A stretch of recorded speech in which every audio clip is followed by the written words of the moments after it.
These are the notes of the examples for 6.3 Intro to Vectors.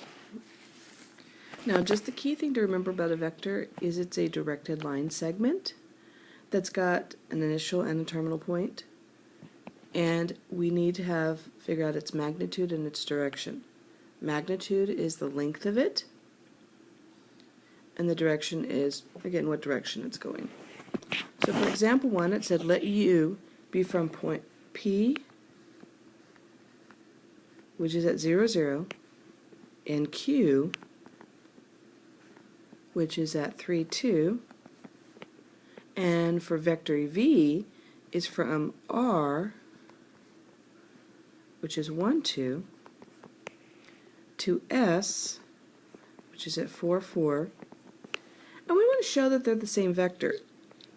Okay? Again, remember, a vector basically has a magnitude and direction. So if I can show that two vectors have the same length or magnitude and they're going in the same direction, they're actually the same vector. They're just put in a different spot. So I'm going to make an XY axis.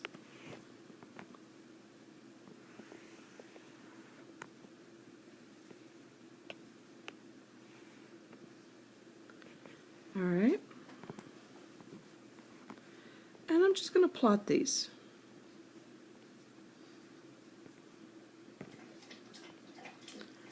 So vector P is at 0, starts at 0, 0 and goes to 3, 2. So we go to 3 up to 2.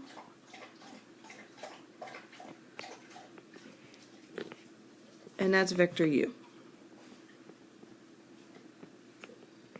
Vector V starts at 1, 2 and goes to 4, 4.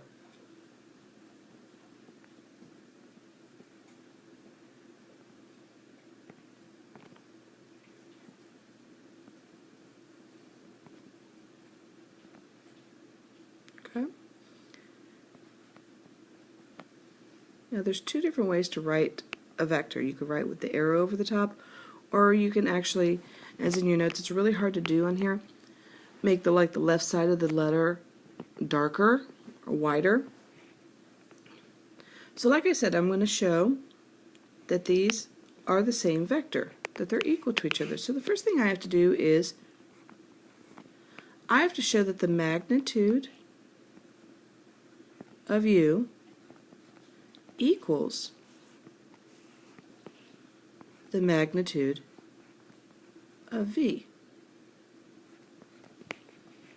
Alright, so to find the magnitude is actually kind of easy.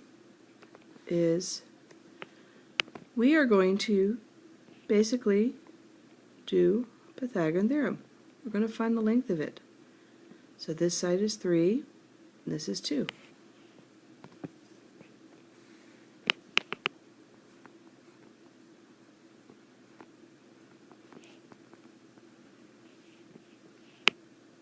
So it's 3 squared plus 2 squared, and that's a square root of 13. Now let's do the same for V.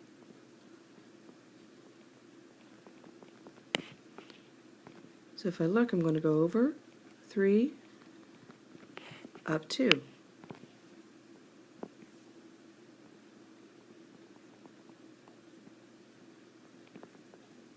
Okay. So there I show that the two magnitudes are the same. Now I have to do the direction.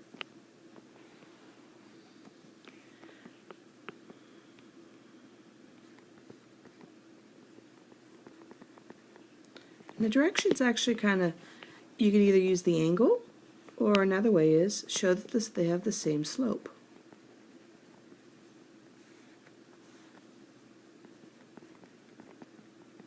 Alright.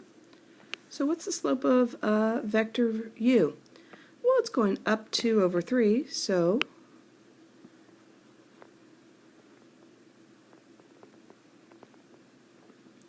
and the slope of vector V is also 2 over 3.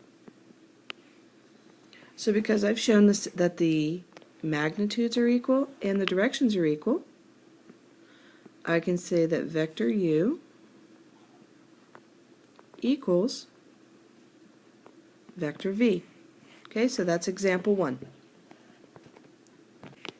Example 2 says give vector equals, now if you look at this, we have that vector v, so let's say example 2. They tell me that vector v is 3, -1. Notice that these are not parentheses. They kind of look like less than and greater than signs. That's component form. Basically, component form is for when a vector is in standard position where its initial point is at 0, 0. So this vector actually looks like this.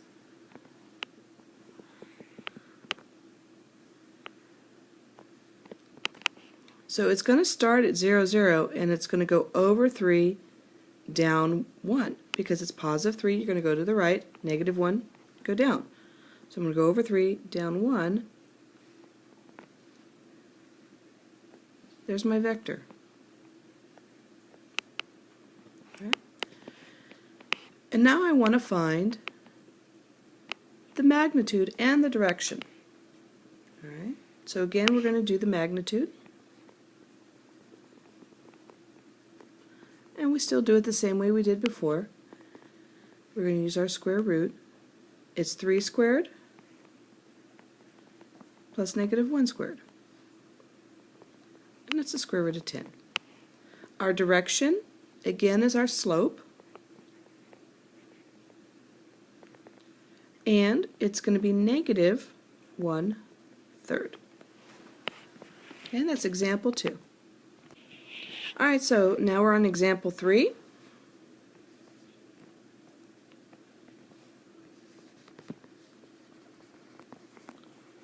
And it says that we're given vector v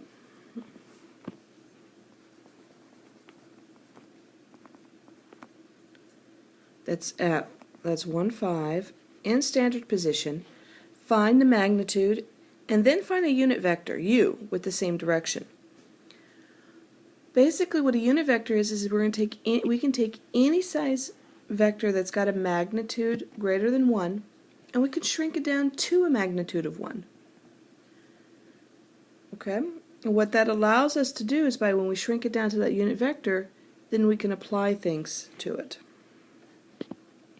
So the first thing we have to do is we have to find our magnitude. So the magnitude of v is going to equal the square root of 1 squared plus 5 squared.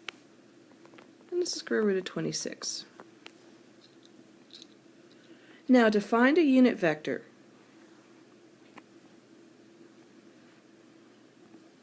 so to find that unit vector, you take your vector divided by its magnitude. So in this case, my vector v is 1, 5. Its magnitude is the square root of 26.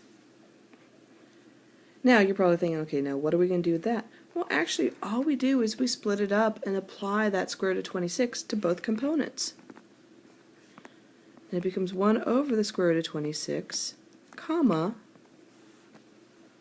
5 over the square root of 26. Rationalize our denominator. Square root of 26 over 26, comma 5 square root of 26 over 26. And that is our vector u. That's going to go in the same direction as v, and it's going to have a magnitude of 1. Now to check this, I want to show you it. Alright, so let me show you how this works. So let me show you that the magnitude of this new vector that we found out, this vector u, actually comes out to be 1. So I'm going to do a check here.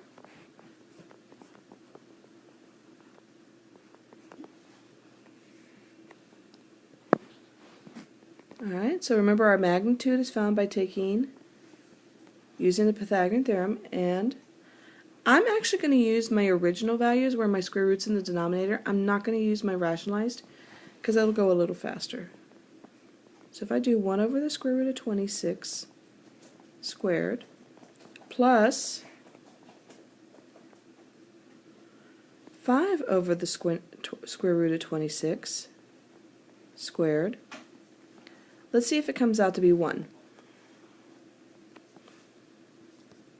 So if I square the first one, 1 squared is 1, the square root of 26 squared is 26, plus 5 squared is 25, square root of 26 squared is 26, combine them, and I get square root of 20. And so that's going to give me 26 over 26, which is 1. Alright, so that's example 3. Let's go on to example 4. Okay. So, example 4. Now the thing is, I want you to make sure you understand there's a lot of information in between these examples in your notes. Please read through it and make sure you fully understand all of it. Now we can do operations with vectors by taking their components and either applying those operations to those components. So let's say I have vector u equals 2, 6 and vector v 1, 7. Okay, so the first thing I want to do, I want to take the negative of vector u. Here's all I'm going to do. I want the negative of the vector 2, 6. That's all that's going to do is basically distribute the negative. So it becomes negative 2, comma, negative 6. So now our vector is going in the opposite direction.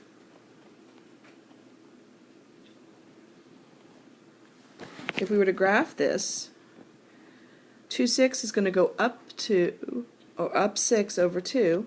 Negative 2, 6 is going to go down 6, negative 2. So they're going in completely opposite directions.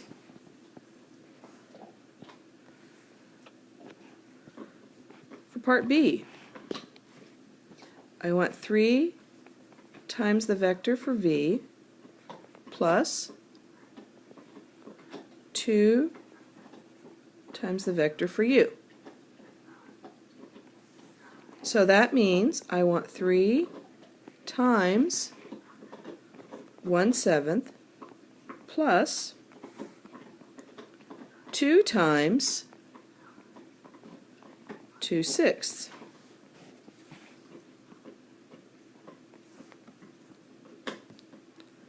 Distribute our 3, we get 3 times 1 is 3, 7 times 3 is 21, plus 2 times 2 is 4, 2 times 6 is 12. Now, when I'm adding vectors, I add their individual components. So that's 3 plus 4, comma, 21 plus 12. So basically x goes to x, y goes to y, and our final vector is 7, comma, 33. Alright, let's go on to part C, where I want the negative 5 of vector u minus 4 times the vector of v. So I can do a couple things. One, I could do inside the parentheses first and then multiply everything by negative 5. Or I can distribute the negative 5. Doesn't matter. I'm going to distribute the negative 5. So there's negative 5 times vector u plus 20 times vector v. So that's negative 5 times vector u is 2, 6. Whoop, I don't want to use a parenthesis.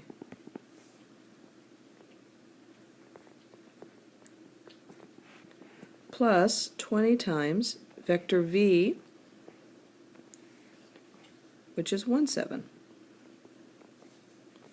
Distribute. becomes negative 10 times negative, or comma negative 50, plus 20, comma 140. Combine them. Negative 10 and 20 is positive 10.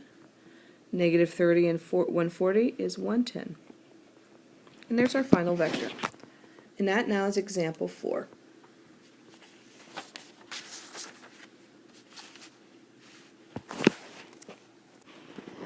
Okay, so let's go on to example 5. Example 5 is to show how to take a vector that isn't in standard position and move it to standard position.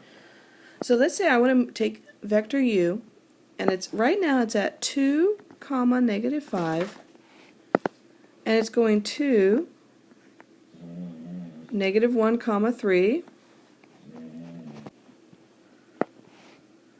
So if I graph this,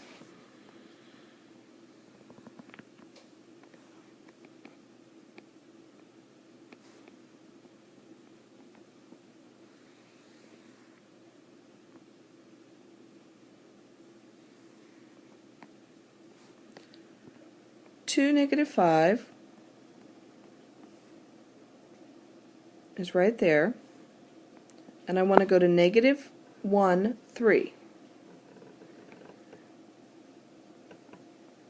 So I want to come up to here. Basically what I want to do now is I want to move this. It's got to still go in the same direction, but I'm moving it right here, where it's going to, that initial point is going to start at 0, 0. So to find that, I'm going to subtract where I ended from where I started. So for vector u,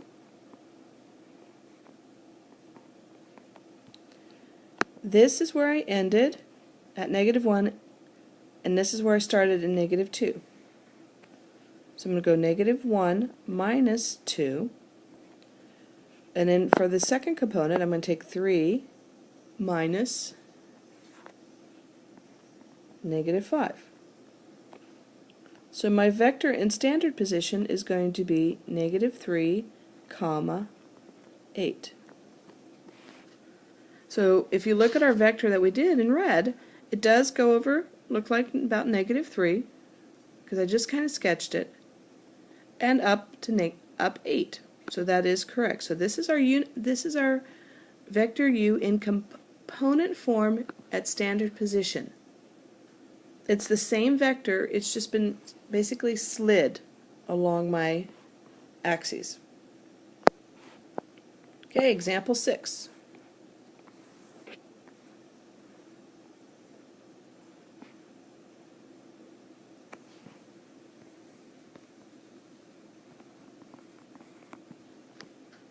So I'm given vector v is in standard position, and it's at negative 3, 7. Find the unit vector in the same u that's in the same direction of v. So it's very similar to the example we did. Let me find it. Which example is that? For number 3, where we first had to find the magnitude, and then we had to find the unit vector. Well, this time we're just finding, it's just asking us to find the unit vector, but we still have to do the same steps. So the first thing we have to do is we have to find our magnitude.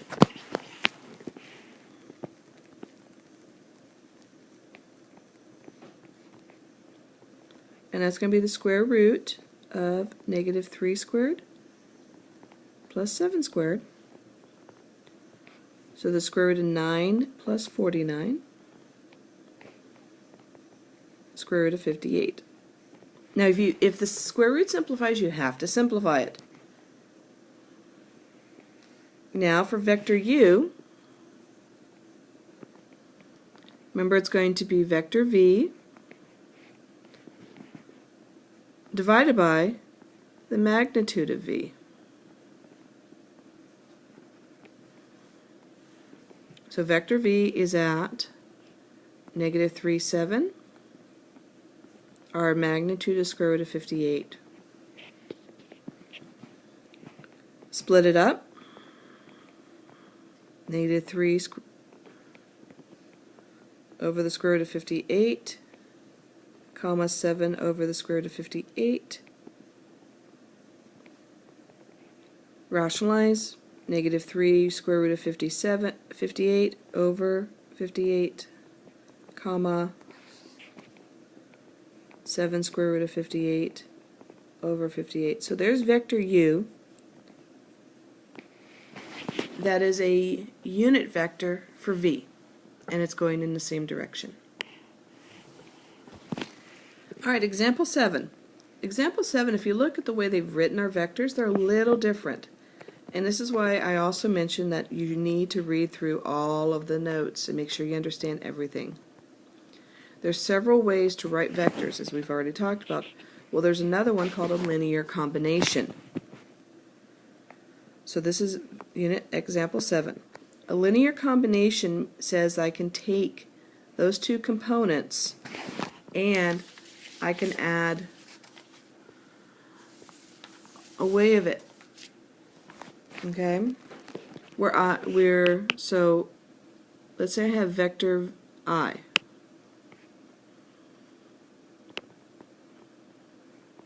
And this is right from your notes. This is one of the previous sections. It's like a page or two back, so make sure you read through it. This is component form. Well, linear combination says that we have, this can also be written as 5i plus 3j, where I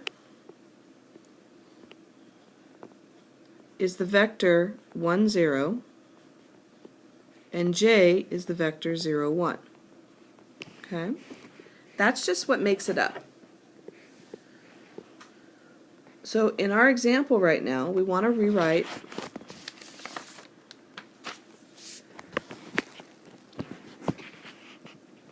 we have vector u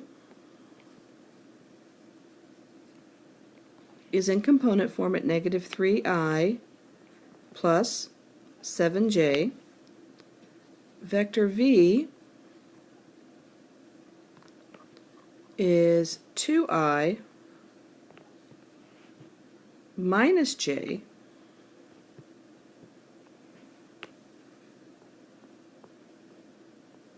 get these little dots a little bit bigger for you. And we want to do an operation with it. We want to find 2u plus 5v. So the first thing I'm going to do is I'm going to rewrite these back into component form. So that's going to be using our little less than and greater than signs.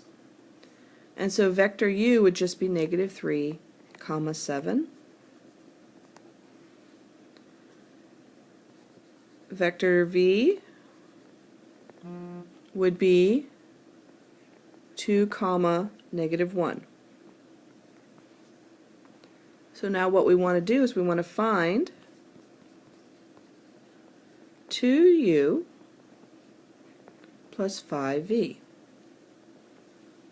We do exactly the same thing we did before, so we want 2 times vector u, which is negative 3, 7,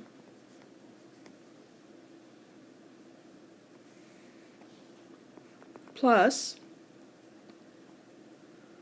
5 times vector j, or vector v, which is 2, negative 1.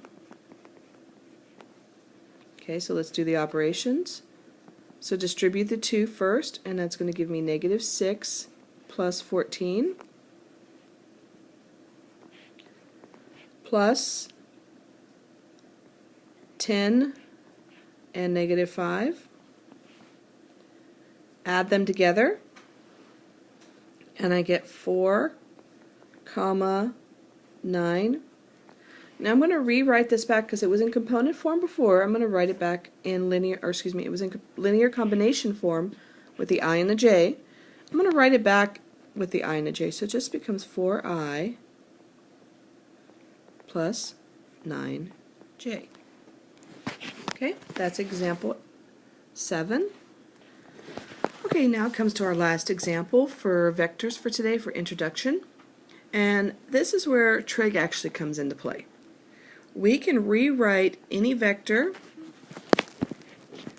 into another form, into what's called trig form.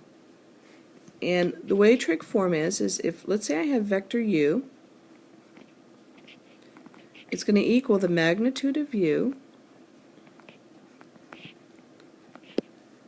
times the cosine of theta, which is our direction, sine of theta. Oops, sorry about that. First time I've done that today. And if you want to read how this happens, remember basically the first value of our vector was our x, so isn't cosine of theta on our unit circle equal to x? Okay, and sine is y. Alright, so this is where we're going to use a little bit of trig. Because example 8 says we just want to find the directional angle of u. Okay. And I'm actually going to go a little bit further, and I'm going to show you how this trig form is still the same vector. I'm going to show you how that is. So I'm going to go a little further in our example. So I want to find the directional angle for vector u. Okay. And that's 3, 3. So if I graph this, now remember it's in component form, so it's in standard position, so its initial point is at the origin, or at 0, 0. It's going 2, 3, 3. Okay. This is our theta. This is our directional angle. So do the same thing. It's going over 3, up 3. Now this is a right triangle, so we just use our tangent. So the tangent of theta is going to equal 3 over 3. Tangent of theta equals 1. Well, where's tangent equal to 1? At pi over 4. So that's this is actually the answer for this problem. That's the directional angle, pi over 4. Okay, so that tells you where it's at and which direction it's going. But I want to show you how this works with writing it in trig form. So I'm going to take this vector and I'm going to go a little further. Vector u, because we're going to be using this trig form a lot in the next couple of sections, so I just want to kind of introduce you to it. And again, this isn't part of your notes right now, but I want to add it on there. So take our vector, and all we have to do is say take our magnitude times the cosine of that angle, sine of that angle. So if I find the magnitude of my triangle, that's going to equal the square root of 3 squared plus 3 squared. I'm just using my components of 3, 3, or I could use my triangle. Gives me the square root of 18, and that's 3 root 2. Now to write this in trig form, it's going to be 3 square root of 2 times the cosine of pi over 4, comma, sine of pi over 4. That's our trig form. Doesn't look anything like our original vector, does it? But watch what happens if I evaluate it. If I leave the 3 root 2 out here, what's the cosine of pi over 4? It's root 2 over 2. Sine of pi over 4? Root 2 over 2. Now let's distribute that 3 root 2, and I get 3 root 2 times root 2 over 2, and 3 root 2 times root 2 over 2. Simplify on top, and that gives me 6 over 2. Simplify over on the right side, gives me 6 over 2, and that's the 3 comma 3. So it's just another way to write that same vector, but using our trig values. And like I said, we'll be doing a lot of that through the rest of this chapter. Okay. Alright, so that's it for the first section of vectors. Make sure you come to class with any questions you may have, and have a nice day.